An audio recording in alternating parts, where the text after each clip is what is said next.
as a revolutionary, going to prison or death is a badge of honor. So guys, today we have a very interesting story, and that is the latest updates on the story of Julius Malema, because this Friday there will be a pre-sentencing hearing, and people are actually eager to know what will really happen.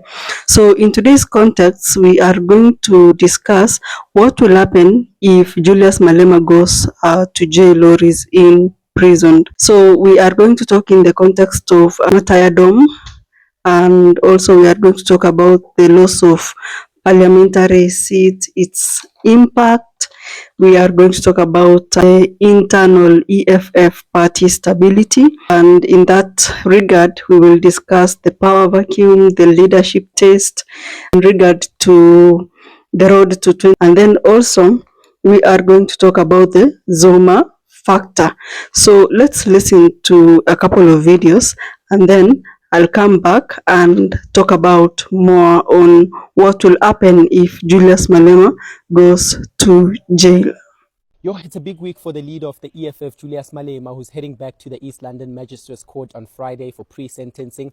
I'm sure you remember that a few months ago, Malema was found guilty of violating gun laws. And of course, it relates to that viral video in 2018, which saw Malema firing shots into the air at a rally in front of thousands of people. Now, this could have some serious consequences for Julius Malema's political career, and let me tell you all about it. So the law says that if a member of parliament is sentenced to more than 12 months without the option of a fine, they are automatically disqualified from serving as a member of parliament. So if Malema slept with a 12 months or more option of imprisonment without the option of a fine, he can no longer serve as a member of parliament. And this is part of the reason why Jacob Zuma of the MK party couldn't be a member of parliament after the 2024 elections, because he was recently sentenced to 15 months in prison and he could not serve as an MP. So Julius Malema risks losing his political career, specifically the one in parliament. So tell me what you think in the comment section. Should Julius Malema be sentenced to more than 12 months, or do you think a fine would do? Tell me what you think in the comment section. Yeah, and carries a sentence, I understand, of up to 15 years in prison if a person, is sentenced to that. But just talk to me about the process we're about to go into. This is the mitigation and aggravation of sentence. What considerations come into play at this stage? Well, the pre-sentencing procedure is there to actually assist the presiding officer to reach an equitable sentence, a sentence that fits this crime that has been committed, as well as fitting the accused, the offender themselves. So we're now beyond the trial. The conviction has now been granted. The next step then is the sentencing. So in that sentencing, there is pre-sentencing considerations that the presiding officer or the magistrate needs to take into account. Yeah. And it's not as automatic as, oh, okay, we've now found you guilty, this is the sentence, 15 years, go to prison. So there was a 1969 matter of State versus Zinn. And to date, our courts rely on that in pre-sentencing proceedings. And it's called the Zinn triad. So it's about 3 considerations that must be taken into account. The nature of the offense that has been committed, the circumstances of the accused, as well as the interests of society. Yeah. Now, what's also important to note, and Mr. Malema has been quite vocal about it since the time of the conviction. Here we're going to see social workers' reports, etc. Yeah. And what was very interesting there, or eye-catching, is a note that he speaks about publicly that notes that he has not shown remorse. And those are considerations that the court also take into account now when it comes to sentencing. The personal circumstances of the accused, whether they are or not a first-time offender, was the harm, the rehabilitation, etc. So it's all of those things. So we need to we need to now break that down particularly. Then the state will move on with aggravating circumstances, because once now the state has secured a conviction, it follows that a befitting sentence follows that. Yeah. So they will push for the maximum. Yes. And then that's the aggravation. So they aggravate. That's why the tension will be between and then the defense also now must come and mitigate and show that this is not as bad as it may be made out to be. Let's perhaps look for a lower or a more lenient sentence. I've been found guilty, not because I committed crime, because she's punishing me for my political views and using a non-existing criminal matter which is not there. Let me school you a little bit without fighting, so that when you are at holidays, like Senzo Mukunu, you reflect on this thing, but don't announce any dissolution of PKTT. We apply for 174, me and Adrian, 174. to be discharged after the state closed its case. We say the state has not built a case against us. Therefore, discharge us. She refuses to discharge us and says, when you refuse to give 174, you mean there is a case you must answer. Fair enough. We say, okay, that's fine. I will take the stand and answer my case, which I did. Adrian refuses to answer the question. He says, no, I'm not going to take a stand. In fact, the ballistic expert will answer the case on my behalf. In fact, the gun law expert will answer the case on my behalf. In the judgment, you say that ballistic expert of Adrian did not answer the question. He was the most useless person, which means Adrian did not answer the question even through the ballistic person.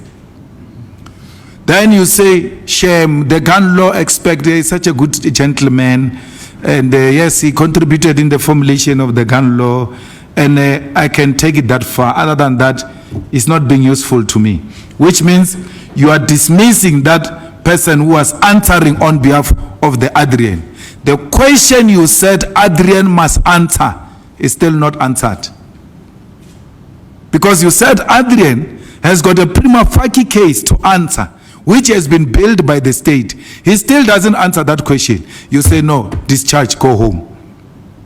Why didn't you give him 174 at the beginning? Because you said he didn't. There's a question to be answered. He still doesn't answer that question. You say discharge. So that's a level of madness you are dealing with. An extreme incompetence. We are preparing now for a pre-sentencing trial. She still has not provided a written judgment. The social worker who prepares for my pre-sentencing trial, she's looking at the judgment through YouTube. That's the justice I'm faced with. I have to go and then appear on the 23rd and argue why I must not be sentenced. I've got nothing written. When she discharges Adrian, she just says, accused number 2, not guilty, you can go home. But she doesn't say you are not guilty on this charge because the state failed to prove this case in that they could not provide 1, 2, 3, 4 on this one. On this one, the state did not do 1, 2, 3, 4. She knows if she does that, she's now punching holes on the state case. And that applies on Malema. And I can't punch state holes, case holes for Malema because I need Malema for racism because I've got emotional attitude against Malema and I need to punish him for so many things I don't agree with him. And therefore, I'm not going to venture into the reasons why I gave accused number 2 not guilty verdict. Was seated here, will still not give reasons why accused number 2 was given a not guilty verdict. Because those reasons apply on me. You said accused number 2 gave me a gun. When you discharge accused number 2, it means you are now releasing the gun, which you say I've used to commit crime. A gun used to commit crime, once you are found guilty of using that gun, it gets seized by the state. It's no longer returned to you. A gun used to commit crime can never be returned back to the owner. So as I'm standing there, and when you are sentencing me, where is that gun you are saying I used to commit crime? Where is it? As I'm standing in this box, you are sentencing me. Where is the gun? The only gun that remains in that court is the gun I provided to the magistrate, which is a toy gun. Adrian, funny enough, Adrian was called a day before by the prosecutor before judgment was passed. Adrian was called a day before by the prosecutor to come the following day where judgment was going to be passed, to come and fetch the gun. How did the prosecutor know that Adrian was not going to be found guilty and therefore he's got a duty to release the gun? The gun is released as we speak. Remember, you found me guilty with this gun. As I'm standing here, the gun should be standing next to me. Or you have used this to commit crime and therefore put the lives of people under danger. Therefore, I'm sending you to jail for 15 years. Where's the gun? So that's what you're dealing with. That's why I'm going to appeal it. You're not going to blackmail me and say I'm a revolutionary, I must not appeal it, because you're also part of the team that wants to see me in jail. Baba. What is even worse is for this one next to me on the left. If he thought he was going to be acting because I'm going to jail, I'm going to appeal. I want to appeal until the Constitutional Court. So you must know, I'm still around. So Julius Malema could be facing up to 15 years in prison. This is all because of an ongoing case into the illegal possession of firearms and reckless endangerment. Okay, so in July of 2018, Julius Malema and his ex-bodyguard, Adrian Snyman, were accused of illegally firing a gun on stage during the EFF's 5th birthday celebration. Video footage from the celebration showed Malema on stage holding what appeared to be a rifle and firing it into the air. The state is arguing that this act was reckless and an endangerment to the lives of those around him. Now, both Malema and Snyman claim that it was a prop gun firing blanks. Despite this claim, both are facing charges of illegal possession of firearms, contravention of the Firearms Control Act, illegal possession of ammunition, and reckless endangerment to persons or property. Closing arguments to this case were heard this year on July 21st. But the case has been delayed for years, largely due to the argument that the video is not a trustworthy source. Malema's lawyers are arguing that no witnesses have come forward to say that they saw bullets, saying, "What is remarkable is that out of the estimated 30,000 people who attended the event, not one individual has come forward to testify or lodge a complaint about the firearm incident." But the state believes that the spent cartridges and the reaction of the crowd in the video says otherwise. You know, but so for Hamilton, your future advocate. Now, as we continue our discussions with regard to the Julius Malema firearm case right now, in our today's topic, I want us to talk about another core ground that Malema can use to appeal, right? Another core ground that Malema can use to appeal and set aside all charges and convictions against him, right? Now, that core ground is what is called the overly reliance on what is called speculative ballistic evidence, right? The over-reliance on what is called speculative ballistic evidence. Now, you would recall that the cartridge was not definitely or conclusively linked, right, to the firearm itself. You would recall that the state was not able to definitely and conclusively link the cartridge to the firearm itself. Hence, Mr. Adrian Snyman was acquitted. That was amongst the reasons that he was acquitted. Secondly, you also recall that the firearm itself as an exhibit was already compromised when the so-called breech block was altered, right? Those are the concessions made by the state, right? And thirdly, on top of that, the so-called Section 212 statement cannot fix tampering. It cannot even fix tampering. Now, if all that is true, that will simply mean that courts cannot convict on speculation. Courts cannot. If all that I've said is true, that simply means that courts cannot convict on speculation. And therefore, which means Malema cannot be convicted on speculation. Because all that I've said, it's are concessions which were made by the state itself, right? Are concessions which were made by the state itself, and they are amongst the reasons as to why Mr. Adrian Snyman was acquitted. Now, to your boy Hamilton is your future advocate. Yeah, let's meet in my upcoming video. I'm out. Look, it has been a very good year for me personally and politically. There are this and that. The outcome of East London didn't bother me. Sometimes I even forget about it, only to remember it when someone asks me about it, because it has never been an issue for me. Reason being that the law was not used to arrive at the decision of the court. It was an emotional decision, but also a political punishment, not for what I was tried for, maybe for the views I've expressed somewhere, somehow. And she has always had problems with those. And she said, yes, an opportunity to fight those battles that I've always wanted to fight with him about. But when you go on appeal, there are no emotions there. Her judgment has to speak the law. And in the absence of the law, it will not stand the test of time.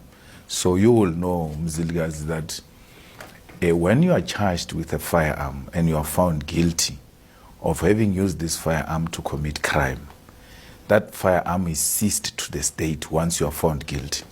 The firearm in question has been released. The firearm that I'm told I fired has been released to the owner.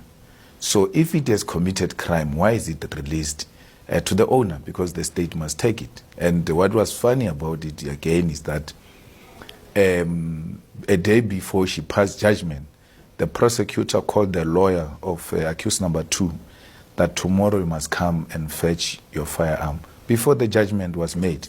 How did he know that the judgment is going to favor accused number 2? So I'm going to be sentenced for firing a firearm which is not in the custody of the state. Because when you sentence me, the state should be in a position of the weapon that was used to commit crime. That has been released to the owner. So there are two visions in a criminal case. There was that firearm which they brought and said, this is the firearm I fired. They are now removing it and gave it to the owner, so it's gone. The only firearm that is left before the court is the one I gave them, which was a toy gun. And I'm going to be sentenced on that toy gun. So also now it brings me to, although I wanted to discuss this further, it brings me to, you have always said that this case was not a criminal case. Now we see your co-accused, your bodyguard, Adrian Snyman, being left off the hook with all the charges. But you, what do you make of that? It confirms exactly what I've been saying. It is not a criminal trial. It's a position to prove a point you have always wanted to prove. That one day, if he falls into my hands, I'll teach him a lesson. That's what I'm saying. Adrian, according to the charges, he handed over the firearm to me. Now you come and say, Adrian did not hand over the firearm to him. Who did that? Which firearm did he shoot? Because once you remove Adrian and you remove the firearm, then we have to now look at the firearm he fired. He says, the version that remains is his. He says he fired a toy gun and he gave it to you. Purely a racist, emotional judgment inspired by AfriForum. And that's why AfriForum, immediately after that judgment, went around every Afrikaner asking for money, that please give us money because it will help us to nail Malema. So it's a political issue altogether, and hence I'm saying, let's go to the High Court. I mean, she struggled on her own to pass judgment. It took 3 days. On the second day, she was almost like fainting. It was our lawyers out of Ubuntu who said, can we please take break? Because she was extremely struggling. And that's what happens when you don't use the law and you use emotions and want to use emotions to justify the law. You're going to struggle. There's no way. All of that is a culmination of hatred. And it doesn't matter how I feel about you. I must always answer the question, what does the law say? So you're saying... But one moment, you had mentioned as well, President, that she had not written at the judgment and given it to the legal counsels yet, that the legal counsels are still following it on YouTube. Is that still the case? Yes, there's no written judgment. She's supposed to have been given within 7 days? Yes. We look at YouTube. So remember, we now hired a social worker who interviewed me and interviewed everybody around me and looked at my circumstances, went home to check the wife and the kids and everybody. And now she must listen what the judgment says, must read what the judgment says, so that she's able to provide clarity in her input. For her to do that, she has to listen on YouTube. The judgment has not been written, the judgment has not been delivered.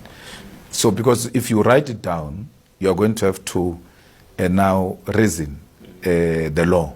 And then in the absence of the law, it's going to become difficult for you to give that kind of a judgment. So she's in a serious predicament, and it is of her own making, and she will find a way out of it. We are not so much worried about it.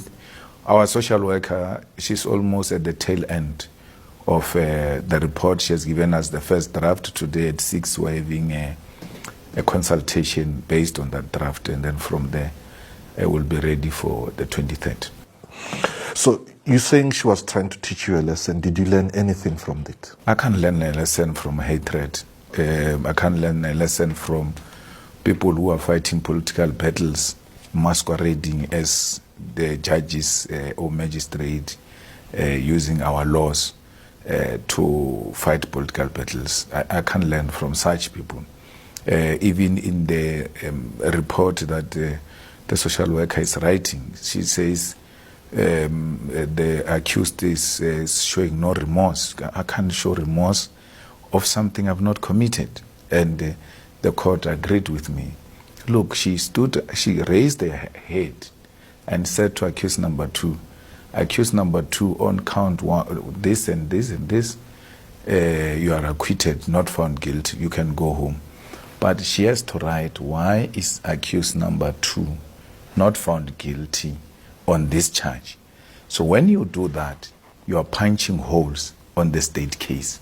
And when you punch the holes on the state case, the same holes apply to Malema. Yes. And I can't go there, because if I go there, I'm going to have to say the same thing about Malema. So she has to give us reasons why accused number 2 is not found guilty. After you said you refused him 174 and said you have a case to answer. Accused number 2 refused to take a stand. I took the stand. You said I've got a case to answer. I took the stand. I gave my version. There are 2 versions on this matter. And he says, no, I don't have anything. I mean, no one said anything about me. And he was correct that he was not implicated by anyone. But out of respect, he brings a forensic guy who specializes with ballistics to explain all of that. The magistrate says, well, that guy, I don't even know what was doing, because he didn't help this court with anything. He dismisses that guy who was trying to answer the case on behalf of accused number 2, which means accused number 2 did not answer since that guy is dismissed. So what that guy said doesn't stand. Then the gun law expert comes, gives evidence on behalf of accused number 2. She says, well, he's a very good guy, a likable guy, but I can take it as far as that. So meaning I'm not going to use that to justify my decision when I make a decision as the court.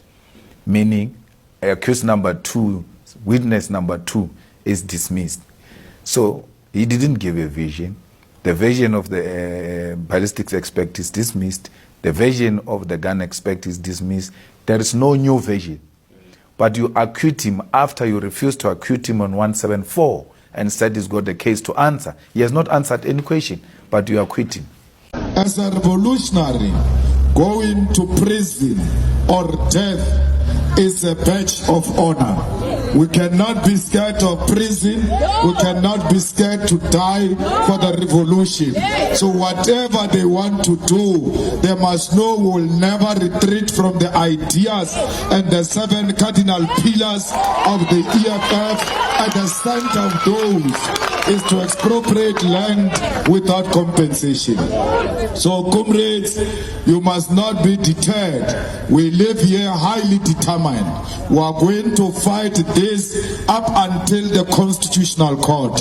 We are coming on the 23rd of January for sentencing, and after sentencing we will immediately put an appeal so that we can go to the higher court, because we think a judgment is faulty. Thank you, amazing and wonderful people for following up and watching the clips of what Julius Malema himself is saying, what the people in the world are saying.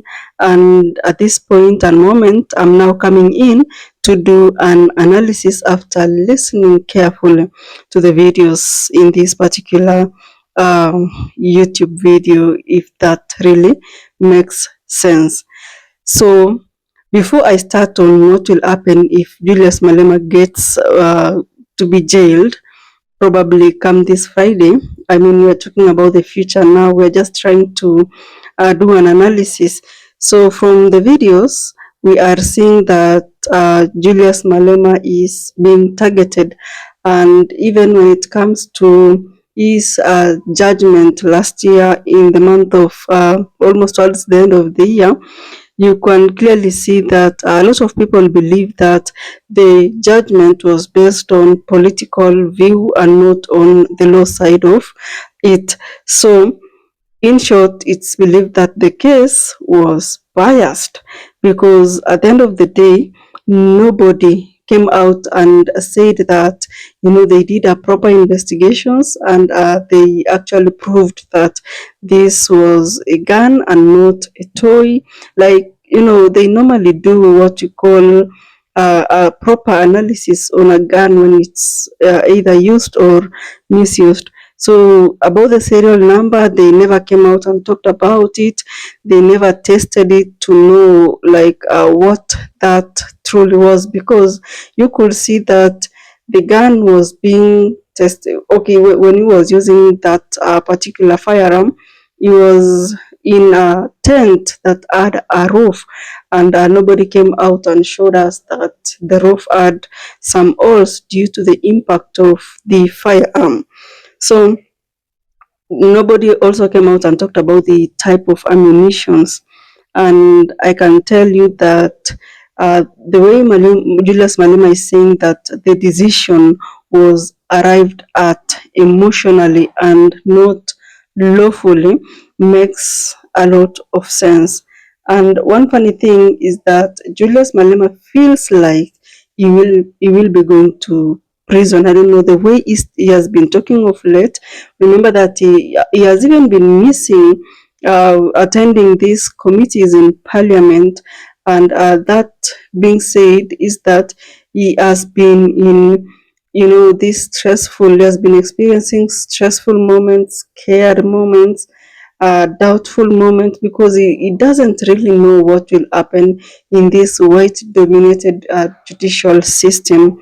So as a revolutionary, Julius Malema is saying that going to prison is an honor. It's a badge of honor, you know, and that actually makes a lot of sense. Because actually we'll be discussing that later on in the video. when we start now discussing our main topic, what will happen if Julius Malema goes to jail. So for those who don't really understand this story, let me just do a very quick recap so that you may understand. So on October 1st, 2025, Julia Malema was found guilty on 5 counts, and one of them was illegal possession, not really like illegal, but unlawful possession of a firearm and a reckless discharge of firearm in a public place.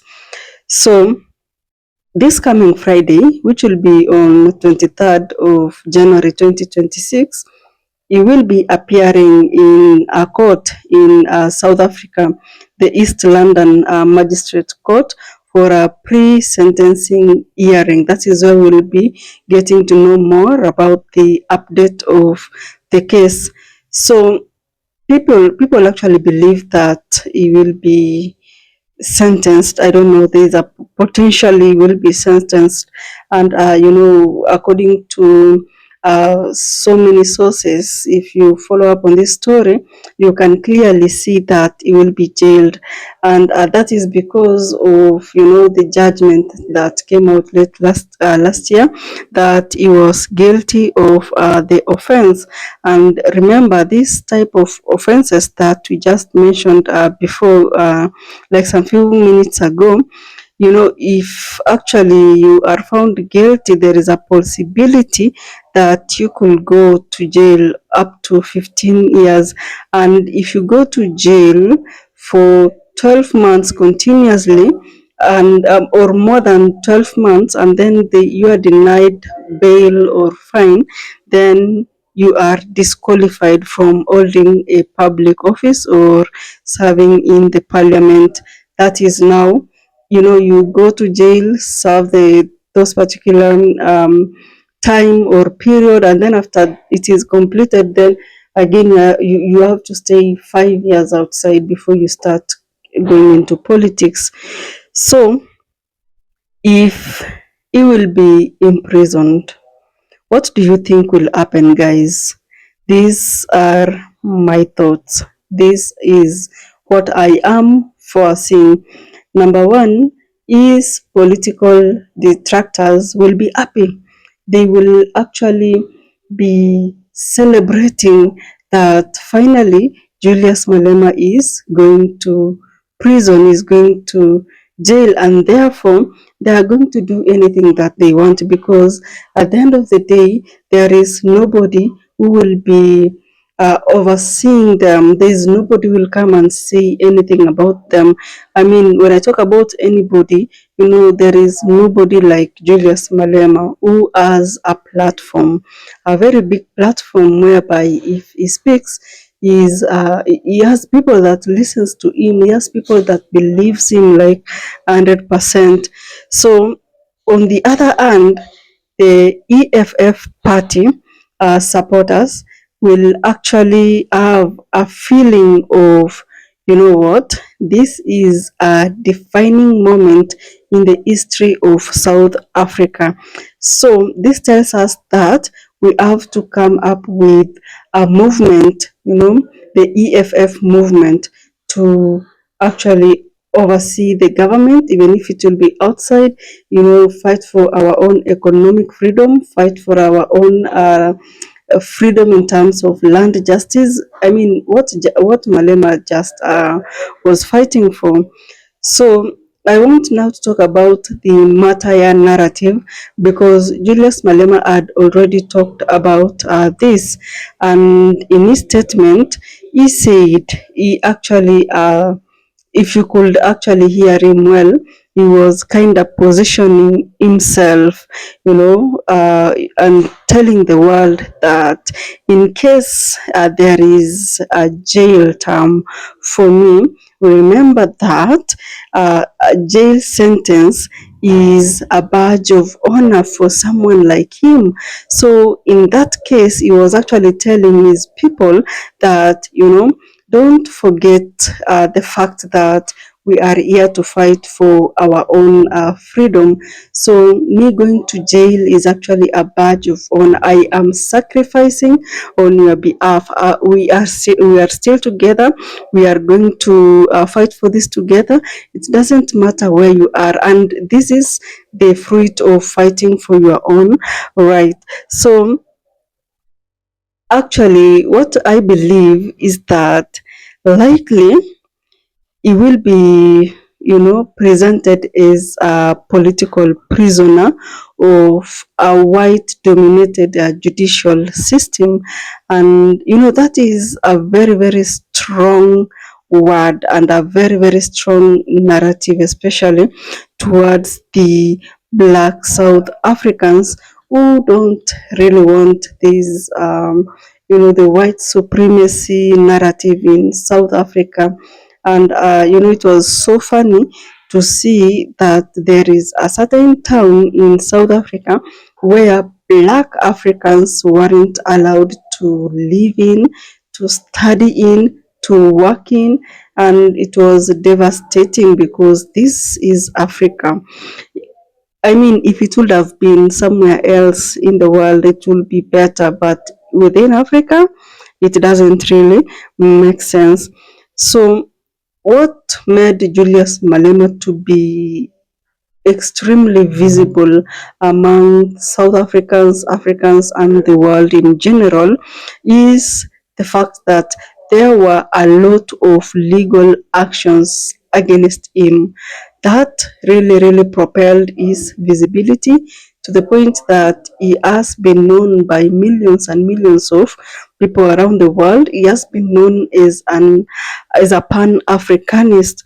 So if he gets to be jailed, if he gets to be jailed, then this could spark a protest, a very big protest, not only in South Africa, but around the world. Remember, there are so many Africans and South Africans around the world, and they normally come out and fight for their own people in London, in Canada, in America, name them. They actually go to the streets and they say what they feel about what is happening. So the supporters of Julius Malema, as much as not really like the supporters, but due to this increased visibility, because of so many legal actions against him, there are this group of marginalized people in South Africa that felt like he's the right leader because he's being jailed because of fighting for economic freedom, nothing else. So he really amassed a huge number of loyalists from the marginalized community in South Africa. Another impact or another thing that could possibly happen if he gets to be prisoned is the loss of parliamentary seat, and that is because according to the laws of South Africa, I mean, anybody that is jailed for more than 12 months without fine, you will be automatically disqualified. And that is a concrete political threat to his career. And, him being denied to serve, to no longer serve is going to impact his political career, his supporters in a very, very negative way, I will say, not in a positive way in any way. And remember, if he's disqualified, he goes to jail for that time. After he comes out, he has to stay for like 5 years without doing anything politically. And then now, after 5 years, I mean, that will be how many years? So many years. So, if again you talk about apart from loss of parliamentary seat, there will be impact associated to the parliamentary seat, disqualification, because that will strip him of a very big platform of overseeing the government and also the debate that normally happens. So unless he does it outside parliament, because if that actually happens, he's not gonna survive on it. About the internal EFF stability, remember that the face of EFF is Julius Malema. People associate EFF to Julius Malema's personality and leadership. So if he goes to jail, then there will be a very big test on the stability of EFF, and also a power vacuum will be left there, because without him being there daily in control, then it's going to be a very big there's going to be a very big friction. And of course, as much as he has an assistant, the party's identity is strongly associated, closely tied to him. And those are some of the impacts. The leadership test also, there will be a very, very massive test, because remember, this year there will be local government elections, and also that will determine what will be happening. It will determine a road to 2029, and him being jailed will put a very big test on EFF, because people will ask themselves, like, will they really maintain the momentum without the CIC himself? Will they manage to, ease the face of EFF? Nobody else is the face. He commands a crowd. He commands, a very, very huge number of people, and South Africans love him also. So there will be also an impact on the 2026-2029 elections, because remember, there are those voters that really got close to him because of the what we named earlier or mentioned earlier, economic freedom and land freedom. So this is gonna be a little bit tricky, and we have the Zuma factor. When former President Zuma was arrested in 2021, it sparked an outrageous protest in South Africa, which later on led to formation of a party, the MK party. And now, if he goes to jail, I think Zuma will be happy, and the entire party will be happy, because they will have an opportunity to overshadow the EFF party and the rest of the party, because they will be the main opposition political party. So guys, thank you so much if you watched the clip up to this point. I appreciate your presence here. I love you to the moon and back. I'll see you in the next video.